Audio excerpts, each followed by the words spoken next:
Par où commencer? Je suis épuisé, mais il faut que le monde sache.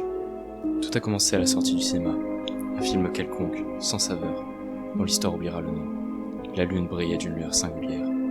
C'était pas prévu. Je cherchais juste à passer le temps et à m'occuper l'esprit. Entre mon enquête sur les disparitions en ville et cette étrange réunion cette nuit, dernière volonté d'un oncle fou, j'avais besoin de calmer mon esprit.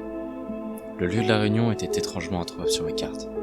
Mais sans que je l'informe de cette bizarrerie, ma sœur m'a proposé de me guider, disant connaître le chemin. Je me laissais donc guider par ma sœur à travers les rues, perdu dans mes pensées. Mon enquête n'avançait pas. De multiples disparitions et aucune trace, aucun témoin, ni même aucun lien entre les victimes. J'ai perdu la santé et mon sommeil. Plus je cherchais, et plus mon subconscient me poussait à abandonner, comme s'il savait déjà que la vérité serait insupportable pour l'esprit humain.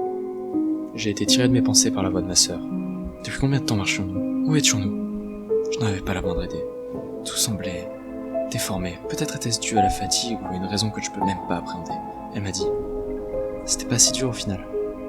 Était-ce du soulagement ou de la crainte dans sa voix? De quoi parlait-elle? Le chemin? Pourquoi l'aurait-il été? Je n'aurai jamais de réponse, mais ce n'est plus important maintenant. Nous arrivions sur le lieu du rendez-vous, mais je n'étais pas prêt. Et personne n'aurait pu l'être en se retrouvant nez à nez avec cette chose. Une créature effroyable, indescriptible. Je faisais à peine attention aux personnes entourant, ni à ma sœur, obnubilée par la chose. Quant à moi, j'étais pris d'une terreur sans nom, à en perdre la tête. Je fuis aussi vite que je pus, sans faire attention à la route. Je devais m'éloigner.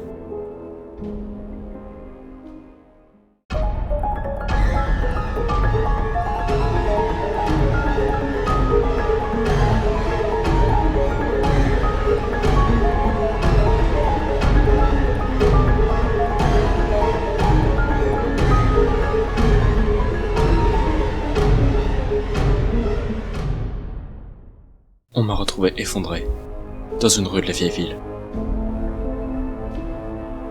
On se rit de moi au commissariat, de mes recherches sur les grands anciens, et cette place qui n'existerait que dans ma tête. Mais je sais la vérité, tout comme mon oncle, et je dois fuir, loin, où la créature venue des rues immémoriaux ne pourra pas me rattraper.